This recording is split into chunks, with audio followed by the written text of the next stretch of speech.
So hello, hi, क्या हाल चाल बच्चा बाड़ी। My name is Gautam Lakhani and I welcome you all to Motion 678. So कैसे हो मेरे लाडलो। आज के इस क्लास में, आज के इस सेशन में आपके गौतम भैया क्लास 8th स्टूडेंट्स की जो फिलहाल एसएसटी की न्यू एनसीईआरटी आई है उसका chapter number 2 that is reshaping India's political map लेकर के आ गए हैं। इस चैप्टर की जब हम बात करते हैं बच्चा, तो इसके अंदर आप लोग पढ़ोगे मिडाइवल इंडियन हिस्ट्री के बारे में। यानी कि ये जो चैप्टर है वो बात करता है दिल्ली सल्तनत के बारे में, मुगल्स के बारे में, विजयनगर एम्पायर के बारे में, और भी बहुत सी कहानियां इस चैप्टर के अंदर हमें देखने को मिलती हैं। तो आज के सेशन में, आज के इस वीडियो में हम बात करने वाले हैं दिल्ली सल्तनत के बारे में।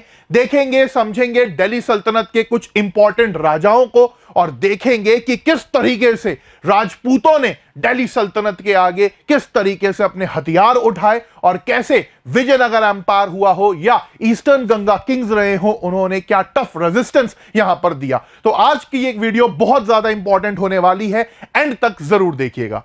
तो देखिए, जब हम बात करते हैं यहां पर मिडाइवल इंडियन हिस्ट्री की, तो आप लोगों को देखने को मिलता है कि भैया भारत के अंदर शुरू से ही काफी ज्यादा इन्वेडर्स हमें आते हुए देखने को मिले।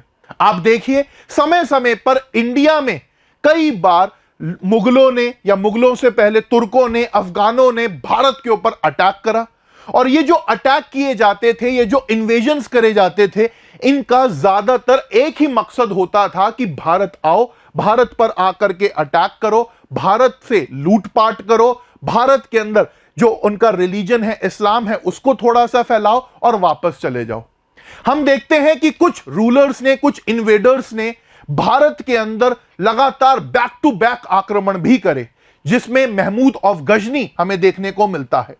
और इसने भारत के अंदर कई बार आकर के लूटपाट करी, कई बार आकर के भारत के ऊपर अटैक करा, भारत के मंदिरों को लूटा, वहां पर जो है बहुत बड़े लेवल पर जो है एक तरीके से तबाही इसने मचाने का काम किया।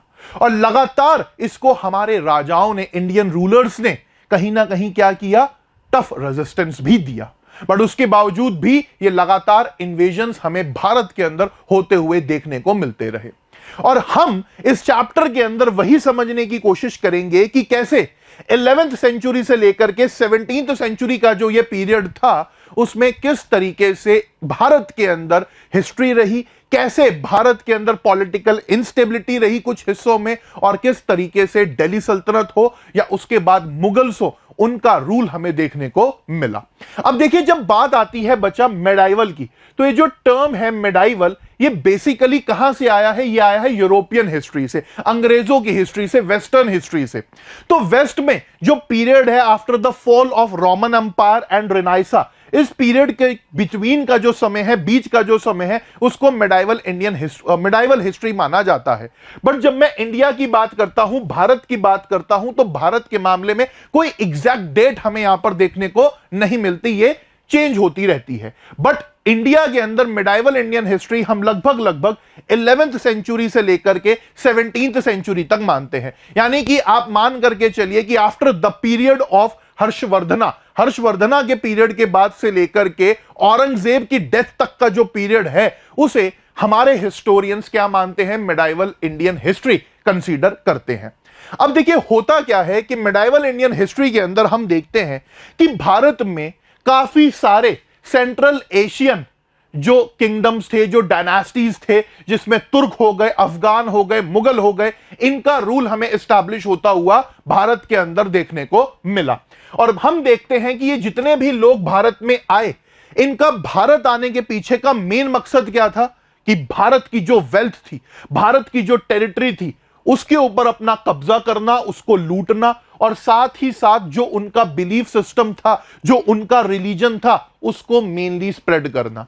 देखिए, होता क्या था कि ये जितने भी इन्वेडर्स भारत आए, ये क्या कह के आते थे? ये अपनी आर्मी को कैसे मनाते थे भारत के ऊपर अटैक करने के लिए? कहते थे कि भैया हमें गजवाए हिंद करना है, हमें इस्लाम को फैलाना है, हमें जाकर के जो है एक तरीके से जो बेसिकली हमारा रिलीजन है उसको स्प्रेड करना है।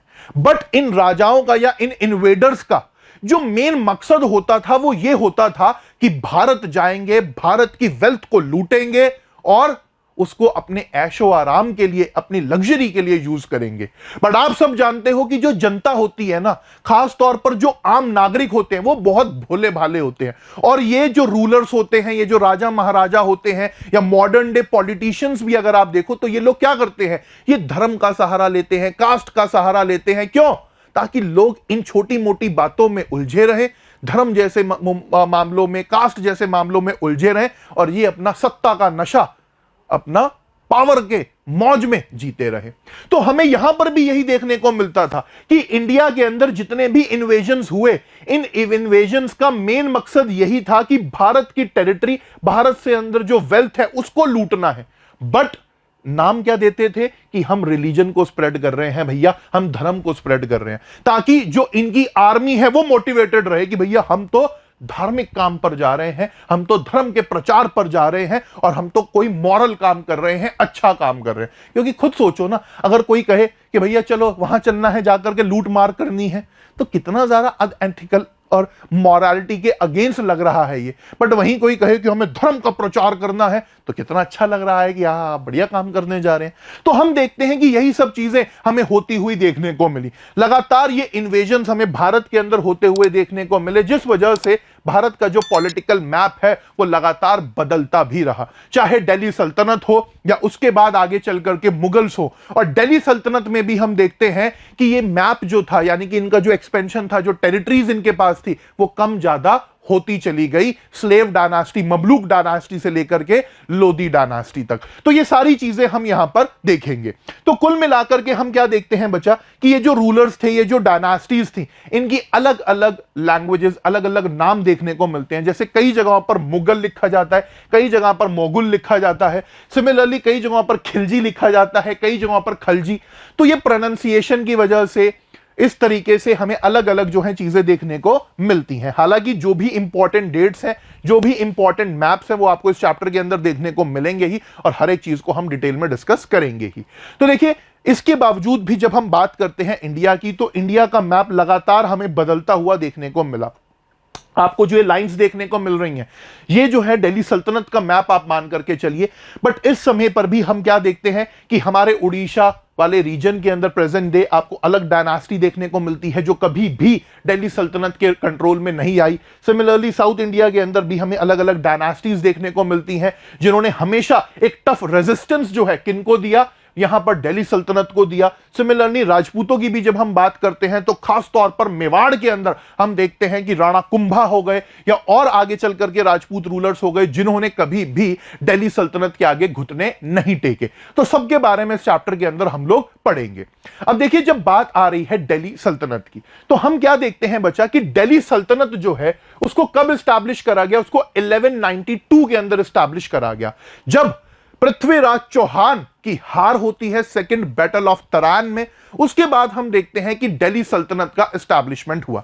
अब देखो, ये जो दिल्ली सल्तनत के एस्टैब्लिशमेंट की कहानी है, ये भी बहुत अलग हमें देखने को मिल जाती है। होता क्या है कि जब महमूद गौरी इंडिया पर अटैक करता है, तो उस टाइम पर फर्स्ट बैटल ऑफ तरान 1191 में होती है पृथ्वीराज चौहान और मोहम्मद गौरी के बीच में। उस बैटल के अंदर 25 साल की उम्र के पृथ्वीराज चौहान मोहम्मद गौरी को बुरी तरीके से हरा देते हैं। मोहम्मद गौरी को अरेस्ट कर लिया जाता है, मोहम्मद गौरी अपने घुटनों पर होता है, बट पृथ्वीराज चौहान उसको छोड़ देते हैं। हम देखते हैं कि होता क्या है कि मोहम्मद गौरी भीख मांगता है, मगरमच्छ के आंसू रोता है कि भैया मुझे अब माफ कर दो। और पृथ्वीराज चौहान भारतीय संस्कृति को फॉलो करते हुए कहते हैं कि किसी निहत्थे के ऊपर हम हथियार नहीं उठाएंगे, किसी निहत्थे के ऊपर जो व्यक्ति हमसे क्षमा मांग रहा है, माफी मांग रहा है, उसको कैसे मारे भैया। और वो मोहम्मद गौरी को छोड़ देते हैं, और इसी का नतीजा होता है कि 1192 में, एक साल बाद, मोहम्मद गौरी पृथ्वीराज चौहान के अगेंस्ट जो लोग होते हैं उनको अपने साथ में मिला करके सेकंड बैटल ऑफ तरान 1192 में क्या करता है भैया, वो पृथ्वीराज चौहान को हरा देता है। और पृथ्वीराज चौहान को हराने के बाद मोहम्मद गौरी वो गलती नहीं करता जो पृथ्वीराज चौहान ने करी। तो हम देखते हैं कि भारतीय संस्कृति को फॉलो करते हुए पृथ्वीराज चौहान ने मोहम्मद गौरी को छोड़ दिया। 25 साल का युवा, 25 साल का दीदार लड़का जो मोहम्मद गौरी की बैंड बजा देता है वो उनको छोड़ देता है और अगले साल उनको उसकी कॉस्ट भुगतनी पड़ती है। हम देखते हैं कि यहां पर 1192 में after the battle of Tarain, second battle of Tarain, Mohammad Ghori जो है अपने गवर्नर्स को, कुतुबुद्दीन ऐबक को दिल्ली और आसपास का इलाका देता है कि भैया तुम अब यहां पर चीजें संभालो। हम देखते हैं कि कुतुबुद्दीन ऐबक जो है वो क्या करते हैं, दिल्ली सल्तनत की शुरुआत करते हैं और इस बीच हमें अलग अलग 5 तुर्किक अफगानिक डायनास्टीज देखने को मिलती हैं। तो टोटल 5 डायनास्टीज के बारे में हम दिल्ली सल्तनत के अंदर पढ़ेंगे, जिसमें शुरुआत होती है सबसे पहले किससे, स्लेव डायनास्टी से, जिसको ममलूक डायनास्टी भी कहा जाता है, जिसको कुतुबुद्दीन ऐबक फाउंड करते हैं। और आगे चल करके उसको संभालता कौन है, मेनली इल्तुतमिश, जो कुतुबुद्दीन ऐबक का दामाद था। इसके बाद हमें खलजी डायनास्टी देखने को मिलती है, जिसका मेन रूलर था अलाउद्दीन खलजी। आगे चल करके खलजी के बाद तुगलक डायनास्टी देखने को मिलती है, जिसका मेन रूलर था मोहम्मद तुगलक और फिरोज शाह तुगलक। आगे चल करके हमें सैयद डायनास्टी देखने को मिलती है बहुत ही छोटे समय के लिए, एंड लास्ट में लोधी डायनास्टी देखने को मिलती है।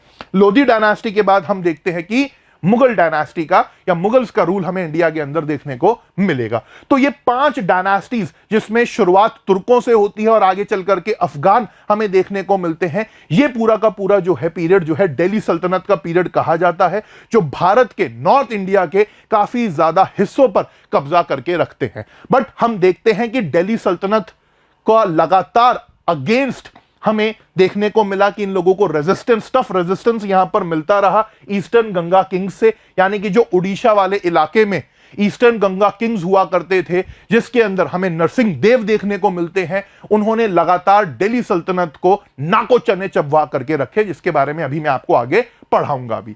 तो हम देखते हैं कि जो दिल्ली सल्तनत का पीरियड था बच्चा, दिल्ली सल्तनत का पीरियड यानी कि स्लेव डायनास्टी से लेकर के लोधी डायनास्टी तक लगभग 320 साल का रहा।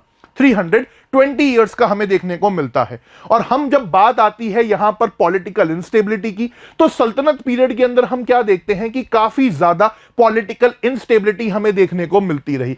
बहुत बड़े लेवल पर लगातार वॉर्स होते रहे, रेड्स होती रही, लूटपाट होती रही। इन्होंने बहुत बड़े लेवल पर मंदिरों के ऊपर अटैक करा ताकि ये क्या कर सके, ये ज्यादा से ज्यादा पैसा इकट्ठा कर सके, पावर इकट्ठी कर सके। होता क्या था कि भारत के जो मंदिर थे वो शुरू से ही बहुत ज्यादा वेल्थ का एक तरीके से आप सेंटर मान करके चलिए, क्योंकि मंदिरों के आसपास क्या होता था कि मार्केट्स लगती थी, ट्रेड होता था, व्यापार होता था, और मंदिरों में बहुत ज्यादा लोगों का विश्वास था और काफी बड़े लेवल पर जो है वेल्थ वहां पर एक्यूमुलेटेड होती थी, इकट्ठा होती थी। इसीलिए ये जितने भी तुर्क थे, जितने भी अफगान थे, इन्होंने हमेशा हमारे मंदिरों को ही क्या करा, निशाना बनाया। और वही मेन मकसद होता था लूटपाट करना, पैसा इकट्ठा करना, बट धर्म का नाम अक्सर दे दिया जाता था। हम देखते हैं कि दिल्ली सल्तनत में जो पॉलिटिकल पावर थी वो काफी ज्यादा अनस्टेबल हमें देखने को मिली। हम देखते हैं कि भैया लगातार जो यहां पर दिल्ली सल्तनत के अंदर इनके जो सुल्तान थे उनको अक्सर मार दिया जाता था। पिता ही जो हैं अपने पुत्रों से लड़ाई लड़ रहे होते थे क्राउन के लिए, थ्रोन के लिए, कि भैया हमें गद्दी मिल जाए। और कई बार जो है हमें बहुत बड़े लेवल पर जो है लड़ाइयां झगड़े देखने को मिलते थे with in the families only. साथ ही साथ हम देखते हैं कि अगर एवरेज रेन की बात करें कि एक दिल्ली सल्तनत के सुल्तान ने एवरेज कितना काम करा, कितने साल वो शासन में रहा, तो लगभग 9 साल का समय वो हमें देखने को मिलता है। बट अगर कुछ इंपॉर्टेंट सुल्तान की बात करें तो स्लेव डायनास्टी में इल्तुतमिश हमें देखने को मिलते हैं, उसके बाद बलबन हमें देखने को मिलते हैं। देन जब बात आती है यहां पर खलजीज की, तो खलजी के अंदर हमें अलाउद्दीन खलजी देखने को मिलते हैं।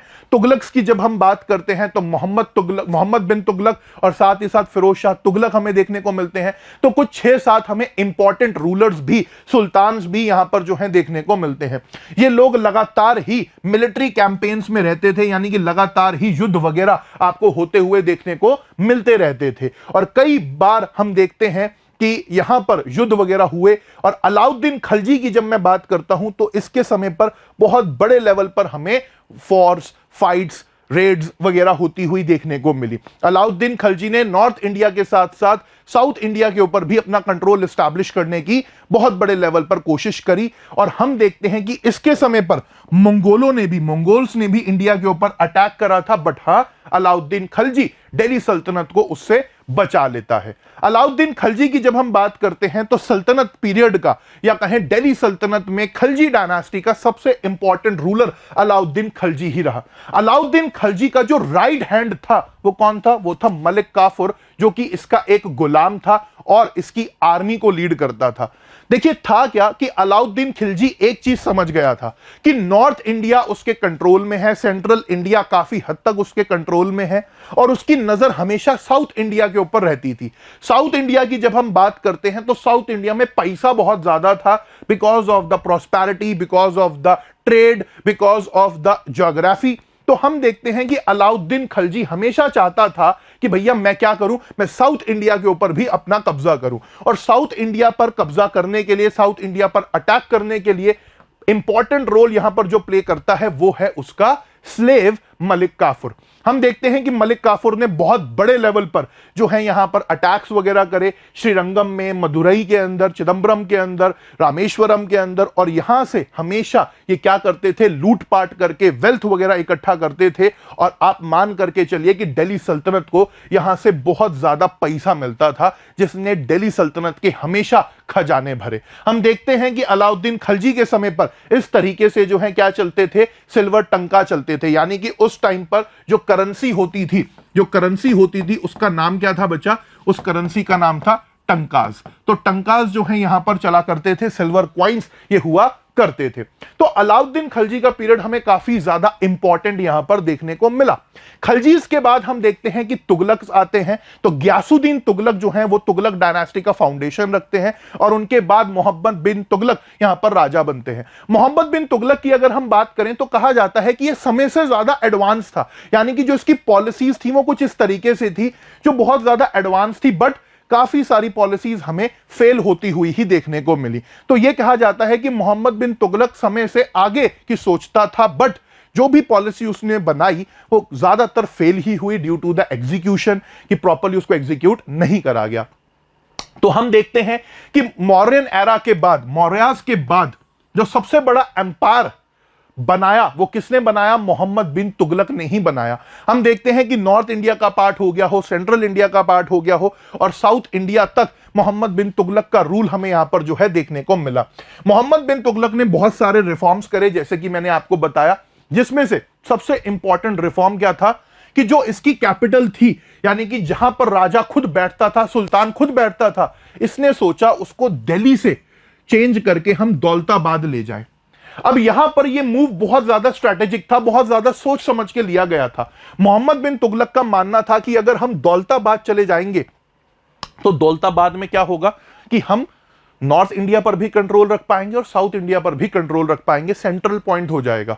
तो इसलिए ये क्या करता है, अपने पूरी की पूरी कैपिटल को, अपने पूरे के पूरे मंत्रियों को, खास लोगों को दिल्ली, जो कि इसकी पहले कैपिटल सिटी थी, वहां से उठा करके दौलताबाद ले जाता है। लगभग 1000 किलोमीटर लोग यहां पर जो है बच्चा क्या करते हैं, ट्रैवल करते हैं। हम देखते हैं कि ये मूव इतना ज्यादा फेलियर साबित होता है कि लोग यहां दौलताबाद में रह ही नहीं पाते। बहुत ज्यादा हार्डशिप, बहुत ज्यादा दिक्कत परेशानी लोगों को यहां पर होती है और कुछ टाइम के बाद दोबारा से कैपिटल को दिल्ली शिफ्ट कर दिया जाता है। अब आप खुद सोचिए कि अगर कोई सुल्तान, कोई राजा अपनी कैपिटल ही चेंज कर रहा है, कैपिटल ही शिफ्ट कर रहा है, तो यह कितना बड़ा एडमिनिस्ट्रेटिव फेलियर यहां पर अपने आप में होगा। तो मोहम्मद बिन तुगलक काफी बड़े लेवल पर यहां पर फेल होता हुआ हमें देखने को मिलता है। इसके टाइम पीरियड पर एक और प्रॉब्लम आती है, वो क्या होती है? वो होती है शॉर्टेज ऑफ सिल्वर। अब देखिए क्या था कि इस टाइम पीरियड पर सिल्वर क्वाइंस बहुत बड़े लेवल पर चलते थे। तो यहां पर क्या होता है कि सिल्वर की शॉर्टेज हमें होती हुई देखने को मिलती है ग्लोबल मार्केट के अंदर ही इस समय पर। तो मोहम्मद बिन तुगलक क्या करता है, टोकन करेंसी चलाने की बात करता है। आज आप देखते हो, आज इंडिया के अंदर क्या है, टोकन करेंसी चलती है। पेपर नोट्स ही तो है भाई, है ना, कागज का टुकड़ा है, बट गवर्नमेंट की बैकिंग की वजह से वो क्या है, उसकी एक वैल्यू है।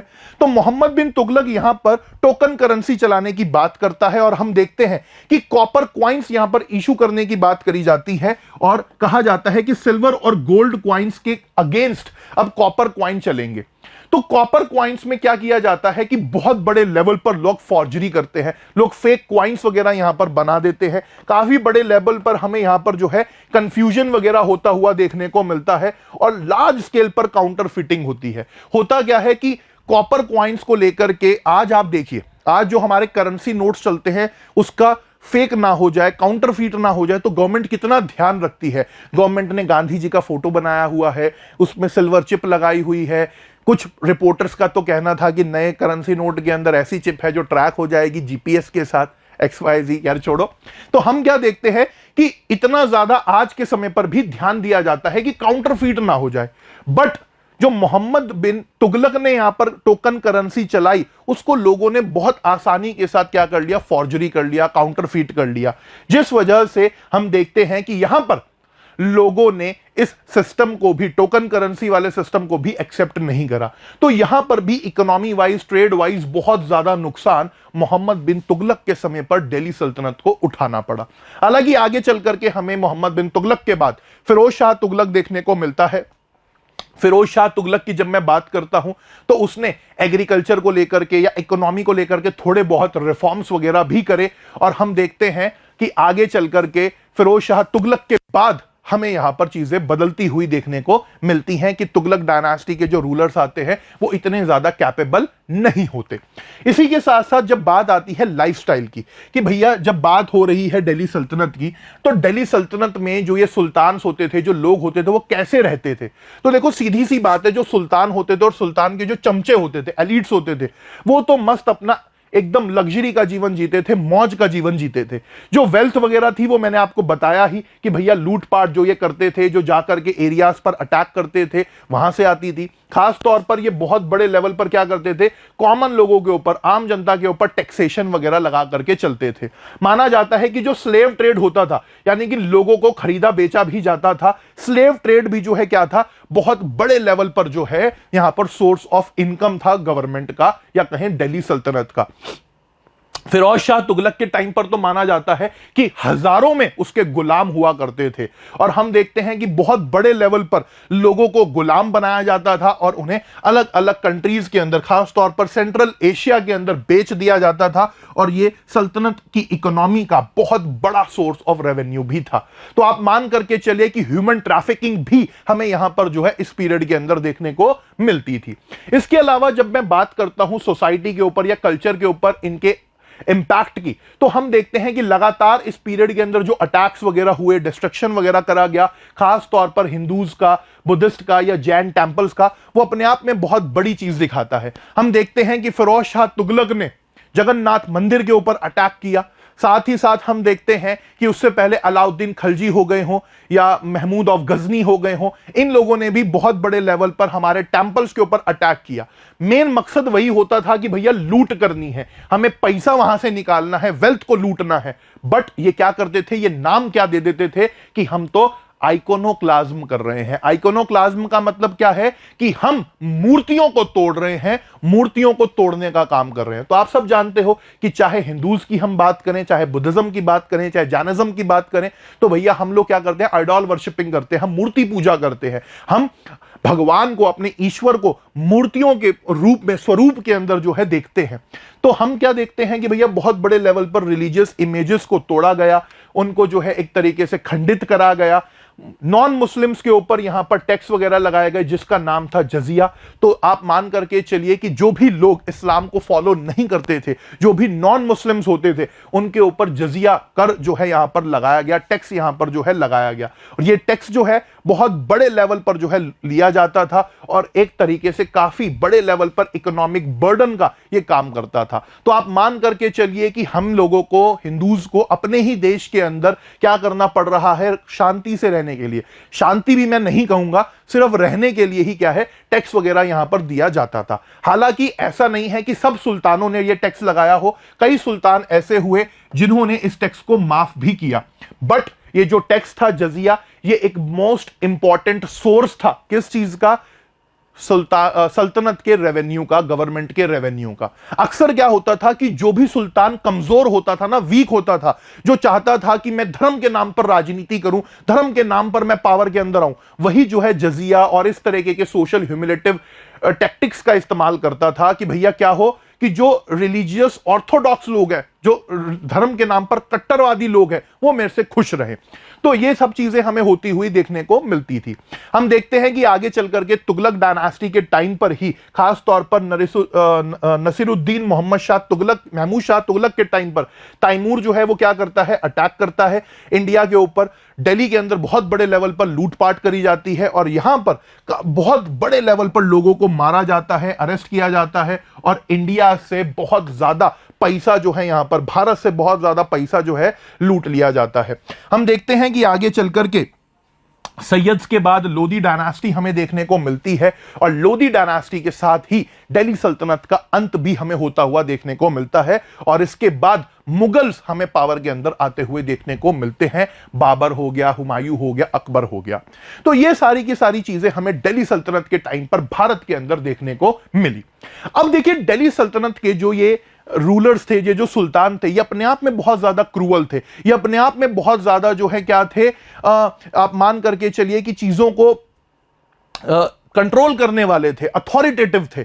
बट इनको हमेशा ऐसा नहीं हुआ कि फ्री हैंड दे दिया गया हो। बहुत बड़े लेवल पर इनको इंडिया के अंदर, भारत के अंदर रेजिस्टेंस का सामना भी करना पड़ा। तो हम देखते हैं कि जब बात आती है ईस्टर्न गंगा किंगडम की, यानी कि जो आज का प्रेजेंट डे उड़ीसा वाला इलाका है, वहां पर ईस्टर्न गंगा किंगडम हुआ करती थी, जिसके सबसे इंपॉर्टेंट रूलर कौन रहे? नरसिंह देव रहे। नरसिंह देव की जब हम बात करते हैं तो ईस्टर्न गंगा किंगडम जो है उनके समय पर उड़ीसा, बंगाल के कुछ हिस्से और आंध्र प्रदेश के कुछ हिस्सों पर रूल करती थी और इन्होंने कभी भी दिल्ली सल्तनत के गुलामी नहीं करी, दिल्ली सल्तनत के कंट्रोल में ये लोग कभी नहीं आए। हम देखते हैं कि मिड 13th सेंचुरी के अंदर जो नरसिंह देव वन हुआ करते थे, उन्होंने बहुत बड़े लेवल पर जो है क्या करा, ईस्टर्न गंगा किंगडम को मजबूत करने का काम करा। कई बार उन्होंने बंगाल के अंदर जो दिल्ली सल्तनत के गवर्नर्स होते थे उनको हराया और आप मान करके चलिए कि उसी हार को एक तरीके से सेलिब्रेट करने के लिए इन्होंने कोणार्क के अंदर सूर्य टेंपल, जो आपको सन टेंपल देखने को मिलता है कोणार्क में, वो नरसिंह देव वन ने एस्टैब्लिश भी करा। तो हमें देखने को मिलता है कि दिल्ली सल्तनत के जो गवर्नर्स वगैरह थे या दिल्ली सल्तनत के जो रूलर्स थे, उनको कई बार टफ रेजिस्टेंस का सामना भी करना पड़ा। और होयसल्स की अगर हम बात करें तो मैंने आपको बताया कि अलाउद्दीन खलजी हो गए हो या मोहम्मद बिन तुगलक हो गए हो, इनके समय पर साउथ इंडिया के ऊपर भी कंट्रोल करने की कोशिश करी गई। तो यहां पर हमें होयसल किंगडम्स देखने को मिलते थे जिन्होंने बहुत बड़े लेवल पर जो है डिफेंसिव काम यहां पर करा। तो कई बार जो है दिल्ली सल्तनत के इन्वेजन्स को रोकने का काम यहां पर करा गया। होयसल डायनास्टी जो थी वो modern day, present day Karnataka वाले रीजन के अंदर जो है हमें यहां पर देखने को मिलती थी। हम देखते हैं कि होयसल ही अकेले ऐसे साउथ इंडिया के अंदर किंगडम थे, डायनास्टी थे, जो हमेशा क्या रहे, इंडिपेंडेंट रहे। कई बार इनके ऊपर अटैक करे गए, आगे चल करके इनके आपस में ही लड़ाई झगड़े होने लगे, तो जिस वजह से ये कमजोर हो गए। और होयसल्स के बाद हम क्या देखते हैं कि यहां पर विजयनगर एम्पायर हमें बनता हुआ देखने को मिला, जिसके मोस्ट फेमस राजा थे, रूलर थे कौन? कृष्णदेवराय, जिनके बारे में हम अभी आगे चल करके पढ़ेंगे। तो अभी तक बच्चा पार्टी हमने क्या पढ़ा? अभी तक हम लोगों ने देखा कि कैसे सेकेंड बैटल ऑफ तराइन 1192 के बाद पृथ्वीराज चौहान की जब हार होती है तो स्लेव डायनास्टी का एस्टैब्लिशमेंट इंडिया में करा जाता है। स्लेव डायनास्टी के समय पर हमने देखा कि इल्तुतमिश उनके एक मेन सुल्तान हुए। आगे चल करके खलजी डायनास्टी आई। अलाउद्दीन खलजी के बारे में मैंने तुम्हें बताया कि कैसे अलाउद्दीन खलजी ने नॉर्थ इंडिया, सेंट्रल इंडिया के ऊपर कब्जा करा, साउथ इंडिया को उसने कई बार लूटा और मलिक काफुर ने यहां पर एक इंपॉर्टेंट रोल प्ले करा। आगे चल करके हम लोगों ने देखा कि मोहम्मद बिन तुगलक या तुगलक डायनास्टी हमें देखने को मिलती है। मोहम्मद बिन तुगलक के समय पर जो दिल्ली सल्तनत था वो काफी ज्यादा बड़ा था, विशाल था। आप ये मान करके चलिए कि मौर्यन एम्पायर के बाद पूरे भारत के ऊपर इतने बड़े लेवल पर कंट्रोल करने वाला जो रूलर था, जो सुल्तान था, वो मोहम्मद बिन तुगलक ही था। मोहम्मद बिन तुगलक जो है समय से काफी ज्यादा आगे था। उसने बहुत सारी ऐसी पॉलिसीज बनाई जो काफी बड़े लेवल पर फेल हो गई, जिसमें जो दो इंपॉर्टेंट पॉलिसीज थी वो क्या थी? एक तो कैपिटल को शिफ्ट करना दिल्ली से दौलताबाद और दूसरा टोकन करेंसी को लाना। आगे चल करके हमने कहा कि भैया उसके बाद फिर फिरोज शाह तुगलक आते हैं। देन नसीरुद्दीन महमूद शाह तुगलक के समय पर तैमूर जो है, जो मंगोल इन्वेडर था, वो भारत के ऊपर अटैक करता है और दिल्ली को बहुत बड़े लेवल पर लूट लिया जाता है, मास लेवल पर लोगों को मारा जाता है और ये सारी प्रॉब्लम्स हमें यहां पर जो है देखने को मिलती हैं। आगे चल करके हमने कहा कि भैया जो ये दिल्ली सल्तनत था इसको कई बार जो है टफ रेजिस्टेंस का सामना भी करना पड़ा। तो साउथ इंडिया के अंदर हमने होयसल डायनास्टी की बात करी, और साथ ही साथ हम जब बात करते हैं ईस्टर्न गंगा किंगडम की तो नरसिंह देव वन के बारे में हम लोगों ने वहां पर पढ़ा कि कैसे उन्होंने दिल्ली सल्तनत के गवर्नर्स को बंगाल में कई बार हराया। अब ये जो शब्द है ना होयसल, ये कहां से आ रहा है? जो होयसला शब्द आ रहा है ये बेसिकली एक लेजेंडरी स्टोरी से आ रहा है, जहां पर एक यंग मैन, क्या साला नाम का यंग मैन जो था, साला नाम का, वो क्या करता है अपने गुरु को बचाता है एक लायन से। तो ये जो होए शब्द है, होए होए का मतलब है अटैक करो, साला का मतलब है ये जो लड़का था यंग मैन। तो होयसल जो आ रहा है वर्ड, होयसाला जो ये वर्ड आ रहा है, ये एक तरीके से क्या से आ रहा है? होयसाला से। होयसाला का मतलब क्या है कि स्ट्राइक साला, यानी कि मारो पकड़ करके लॉयन को। तो यहां पर ये स्टोरी है कि कैसे एक यंग मैन साला अपने गुरु को बचाता है, किससे? लायन के अटैक से। तो वहीं से ये नाम भी हमें आता हुआ होयसल देखने को मिला। बेलूर के अंदर आपको ये एक तरीके से पोर्ट्रेट भी करा गया है, यहां पर मूर्ति भी हमें बनी हुई देखने को मिलती है। अच्छा, इसके अलावा बच्चा हम क्या देखते हैं कि जब बात आती है दिल्ली सल्तनत की, तो दिल्ली सल्तनत आगे चल करके काफी ज्यादा कमजोर हो जाती है। उसके बाद हमें मुगल्स देखने को मिलते हैं, और इसी बीच जब दिल्ली सल्तनत कमजोर हो रही थी तो हम देखते हैं कि लगातार रेबेलियंस वगैरह हमें होते हुए देखने को मिल रहे थे, और फॉर्मेशन ऑफ न्यू किंगडम्स भी, रीजनल किंगडम्स भी या रीजनल सल्तनत्स भी हमें देखने को मिल रहा था। आपको ध्यान होगा कि जब हम लोगों ने एक चैप्टर में पढ़ा था कि भैया जब भी जो सेंट्रल किंगडम कमजोर होता था, जब भी राजा कमजोर होता था, जो सेंटर में बैठा होता था, तो जो छोटे मोटे नीचे के राजा होते थे वो कोशिश करते थे कि हम इंडिपेंडेंस हासिल कर पाए। तो सेम चीज हमें यहां पर किस टाइम पर देखने को मिली? दिल्ली सल्तनत के साथ भी देखने को मिली। जब भी दिल्ली सल्तनत हमें कमजोर होता हुआ देखने को मिला तो काफी बड़े लेवल पर रीजनल इंडिपेंडेंट सल्तनत हमें राइज होते हुए देखने को मिली, जिसमें से बहमनी सल्तनत हमें यहां पर एक इंपॉर्टेंट सल्तनत देखने को मिलती है साउथ इंडिया के अंदर। हम देखते हैं कि कई बार जो ये दिल्ली सल्तनत का जैसे ही कंट्रोल लूज हुआ तो मिड 14th सेंचुरी में दिल्ली सल्तनत हमें बनती हुई देखने को मिली। सिमिलरली गुजरात के अंदर, बंगाल के अंदर जो यहां पर गवर्नर्स वगैरह होते थे उन्होंने भी कोशिश वगैरह करी कि वो खुद रीजनल लेवल पर अपने आप को इंडिपेंडेंट रख पाए। और हम यहां पर जब बात करते हैं किसकी? राजस्थान की, राजपूतों की, तो भैया जब भी बात आती है बाहरी आक्रमण की, जब भी बात आती है इन्वेजन्स की, तो राजपूतों का जिक्र करना यहां पर सबसे ज्यादा इंपॉर्टेंट हो जाता है। हम देखते हैं कि जो राजस्थान के कई हिस्से थे वो दिल्ली सल्तनत के कंट्रोल में कभी भी नहीं आ पाए। खास तौर पर जब मैं बात करता हूं मेवाड़ की, तो मेवाड़ राजस्थान के अंदर हमेशा ऐसा रहा जिसने दिल्ली सल्तनत की भी नाक में दम करके रखा और आगे चल करके मुगल्स की नाक में भी दम करके रखा। जब बात करते हैं हम महाराणा कुंभा की, तो महाराणा कुंभा एक ऐसे शूरवीर योद्धा थे जिन्होंने अपने शासन के अंदर 56 लड़ाइयां लड़ी और एक भी लड़ाई वो नहीं हारे। तो आप समझिए, देखिए कि कैसे एक व्यक्ति जिसका कद काठी जो है वो 7.5 फीट का हुआ करता था, माना जाता था कि महाराणा कुंभा जो है 7.5 फीट के हुआ करते थे, और उन्होंने कई बार दिल्ली सल्तनत के जो गवर्नर्स होते थे उनको लड़ाइयों में हराया। 56 लड़ाइयां इन्होंने लड़ी और एक भी लड़ाई ये हारे नहीं। तो महाराणा कुंभा की जब मैं लीडरशिप की बात करता हूं तो वो अपने आप में बहुत ही ज्यादा अनोखी हमें देखने को मिलती है। महाराणा कुंभा को जाना जाता है किस वजह से कि इन्होंने कुंभलगढ़ का जो फोर्ट यहां पर तैयार करा, जिसकी जो किले की बाउंड्री है वो लगभग 33 किलोमीटर लंबी है और ग्रेट वॉल ऑफ चाइना के बाद पूरे वर्ल्ड में सेकंड नंबर पर आती है। तो महाराणा कुंभा ने काफी बड़े लेवल पर इन इन्वेजन्स को रिपेल करने का काम करा। महाराणा कुंभा ने मेवाड़ को इतना ज्यादा मजबूत करा कि चाहे दिल्ली सल्तनत हो या दिल्ली सल्तनत के गवर्नर्स हो, ये इनसे बहुत ज्यादा घबराते थे। और हम देखते हैं कि आगे चल करके इसी मेवाड़ के महाराणा प्रताप भी जो है क्या है, मुगल्स की नाक में दम करके रखते हैं, जिसको मैं अभी आगे तुम्हें पढ़ाऊंगा। तो ये सारी चीजें हमें यहां पर होती हुई देखने को मिली। तो ये है कुंभलगढ़ फोर्ट जो आपको देखने को मिलता है मेवाड़ के अंदर। 36 किलोमीटर लंबी, सॉरी मैंने 33 कहा था, तो 36 किलोमीटर लंबी जो है ये क्या है, वर्ल्ड की सेकंड लॉन्गेस्ट वॉल देखने को मिलती है जो किले को बनाती है, या कहिए आप फोर्टिफाइड बाउंड्री है, किले की बाउंड्री है 36 किलोमीटर लंबी। तो ये महाराणा कुंभा ने यहां पर बनवाई थी, मेवाड़ के अंदर हमें यह देखने को मिलता है। अब देखिए क्या है कि हम लोगों ने क्या पढ़ा, हम लोगों ने पढ़ा कि भैया जब होयसल डायनास्टी का डिक्लाइन होता है, होयसल डायनास्टी जब कमजोर पड़ती है, तो यहां पर हमें विजयनगर एम्पायर बनता हुआ देखने को मिलता है।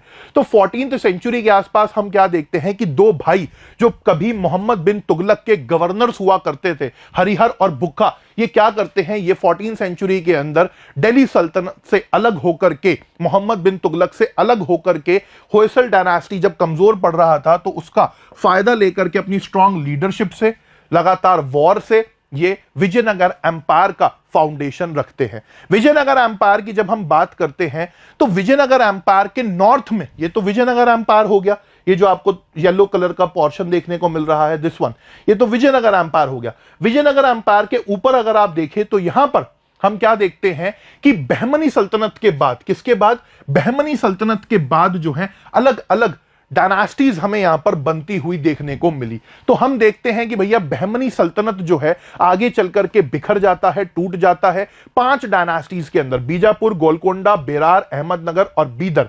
हम देखते हैं कि जो दिल्ली सल्तनत के जब कमजोर टाइम चल रहा था, दिल्ली सल्तनत का जब डिक्लाइन चल रहा था, तो उस टाइम पर बहमनी सुल्तानों ने क्या करा था, यहां पर अपनी इंडिपेंडेंट सल्तनत एस्टैब्लिश कर ली थी। और जब बहमनी सल्तनत का डिक्लाइन होता है तो बहमनी सल्तनत के जो गवर्नर्स होते हैं वो अपने अपने इलाकों में अपनी अपनी डायनास्टीज, अपनी अपनी सल्तनत जो है एस्टैब्लिश कर लेते हैं। बहमनी सल्तनत के जो गवर्नर्स होते थे ना, उनको तरफदार बोला जाता था। क्या बोला जाता था, तरफदार बोला जाता था। तो जब मिड 14वीं सेंचुरी के अंदर इंटरनल कॉन्फ्लिक्ट्स की वजह से, लीडरशिप के वीक होने की वजह से बहमनी सल्तनत का डिक्लाइन हुआ, तो उस टाइम पर बीजापुर, गोलकोंडा, बेरार, अहमदनगर, बीदर के अंदर हमें अलग अलग डायनास्टीज बनती हुई देखने को मिली।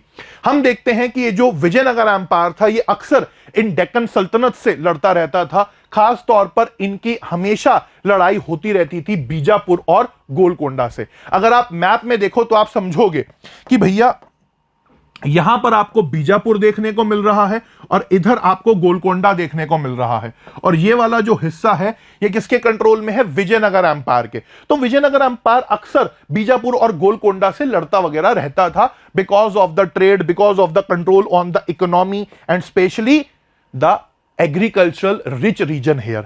तो यहां पर अक्सर लड़ाइयां वगैरह जो है टेरिटरीज को लेकर के हमें होती हुई देखने को मिलती थी। कांस्टेंट वॉर्स पर ये लोग जो है यहां पर लड़ते रहते थे।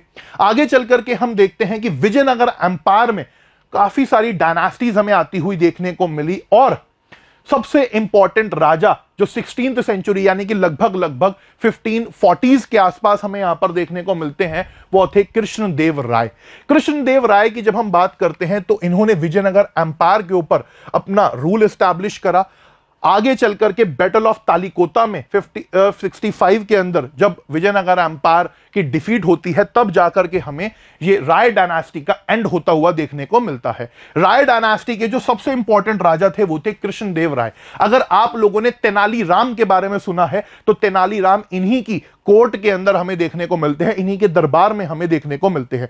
कृष्णदेव राय बहुत ही ज्यादा चतुर, बहुत ही ज्यादा एफिशिएंट लीडर थे, जिन्होंने विजयनगर एम्पायर के ऊपर 16वीं सेंचुरी के अंदर रूल करा। हम देखते हैं कि इन्होंने बहुत बड़े लेवल पर जो ये डेक्कन सल्तनत थी, जिसमें बीजापुर, गोलकोंडा, बेरार और ये सब के बारे में हम लोगों ने अभी पीछे बात करी थी, ये 5 के बारे में, इनसे लगातार लड़ाइयां वगैरह लड़के अपनी एस्टैब्लिशमेंट जो है यहां पर करी थी। हम देखते हैं कि इनके समय पर विजयनगर एम्पायर बहुत ही ज्यादा सिक्योर था, बहुत ही ज्यादा डोमिनेंट था साउथ इंडिया के अंदर।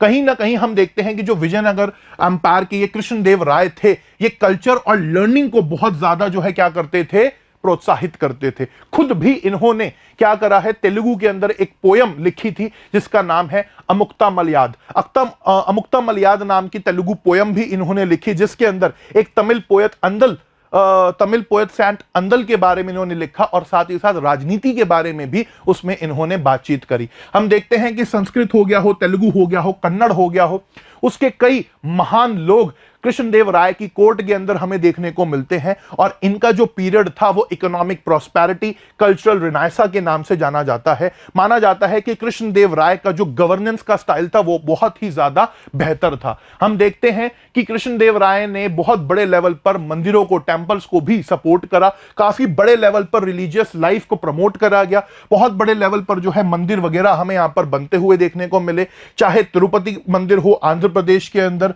या विट्ठल टेंपल हो विजयनगर के अंदर। ये कुछ इंपॉर्टेंट टेंपल्स हमें यहां पर बनते हुए भी देखने को मिले। जब इस विट्ठल टेंपल की हम बात करते हैं तो इस टेंपल को म्यूजिकल टेंपल भी कहा जाता है। इस टेंपल के अंदर आपको 56 पिलर्स देखने को मिलते हैं। कितने? 56 पिलर देखने को मिलते हैं जो अलग अलग तरीके का साउंड यहां पर निकालते हैं। म्यूजिकल पिलर्स आपको यहां पर जो है देखने को मिल जाते हैं। तो बहुत बड़े लेवल पर इंप्रेसिव टेंपल्स, पैलेसेस वगैरह यहां पर बनाए गए कृष्णदेव राय के समय पर। तो रिलीजियस लाइफ को भी प्रमोट करने का काम कृष्णदेव राय जी ने करा।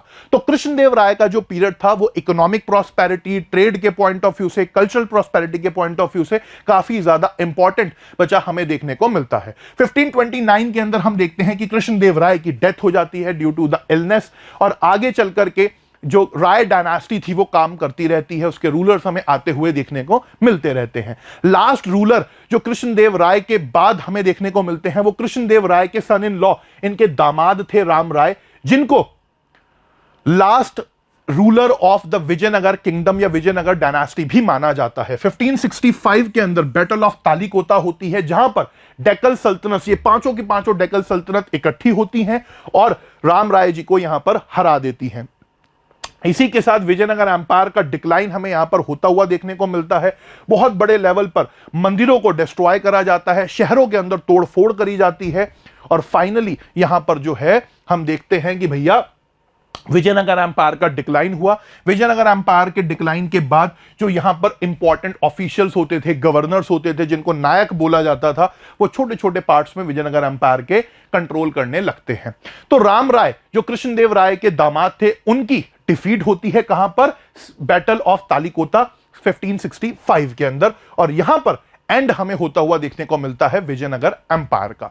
विजयनगर एम्पायर के बारे में पोर्चुगीज या काफी सारे फॉरेन ट्रैवलर्स बहुत अच्छी अच्छी बातें लिखते हैं। हमें देखने को मिलता है कि विजयनगर एम्पायर के फॉरेन रिलेशंस बहुत बेहतर थे, खास तौर पर पोर्चुगीज के साथ। हमें देखने को मिलता है कि डोमिंगो पेस नाम का एक बेसिकली पोर्चुगीज ट्रैवलर था जो विजयनगर एम्पायर के बारे में लिखता है।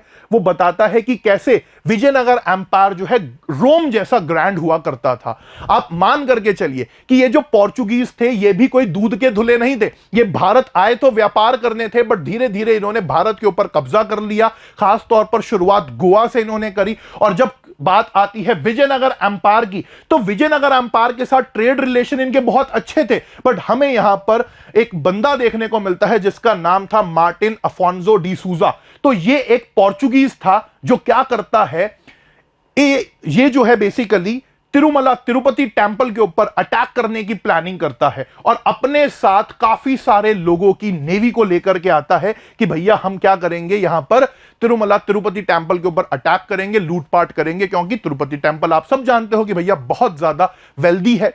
तो हम देखते हैं कि विजयनगर एम्पायर तिरुपति टेंपल को बहुत ज्यादा मानते थे और जैसे ही ये भाई साहब मदुरई पहुंचते हैं अपने प्लान के साथ अटैक के, इनका प्लान जो है फेल हो जाता है। पता लग जाता है लोगों को कि यहां पर ये पोर्चुगीज भाई साहब आ रहे हैं और विजयनगर एम्पायर के डर से, क्योंकि इसे पता था कि अगर मैंने अटैक करा तो विजयनगर एम्पायर मुझे छोड़ेगा नहीं, ये मदुरई से ही वापस हो जाता है। तो ये सारी चीजें भी हमें यहां पर होती हुई देखने को मिली। तो आज के इस वीडियो में बचा हम लोगों ने इस चैप्टर का पार्ट 1 पढ़ा जिसमें दिल्ली सल्तनत के बारे में, विजयनगर एम्पायर के बारे में डिटेल से हम लोगों ने डिस्कशन करा। अगले वीडियो के अंदर हम बात करेंगे मुगल्स के बारे में और बहुत से इंटरेस्टिंग चीजों को पढ़ेंगे। तो ये वीडियो आपको कैसा लगा, कौन सा इंफॉर्मेशन आपको मजेदार लगा, कमेंट्स के अंदर मुझे जरूर बताना। लाइक करना बिल्कुल भी मत भूलना। और मैं देखता हूं कि चैनल सब्सक्राइब नहीं हो रहा है तो make sure to like the video, share the video with your friends. Comments के अंदर हर एक बच्चा अपना अपना फीडबैक जरूर दे और साथ ही साथ मुझे बताए कि हमने क्या कुछ गलतियां करी जो दिल्ली सल्तनत का एस्टैब्लिशमेंट भारत में हुआ। और इसके अलावा वीडियो को लाइक जरूर करिएगा, चैनल को सब्सक्राइब जरूर करिएगा। तब तक के लिए bye bye, tata, thank you so much everyone. मिलते हैं अगले वीडियो में। Gautam Lakhani signing off. जय हिंद, जय Bharat. Thank you so much everyone.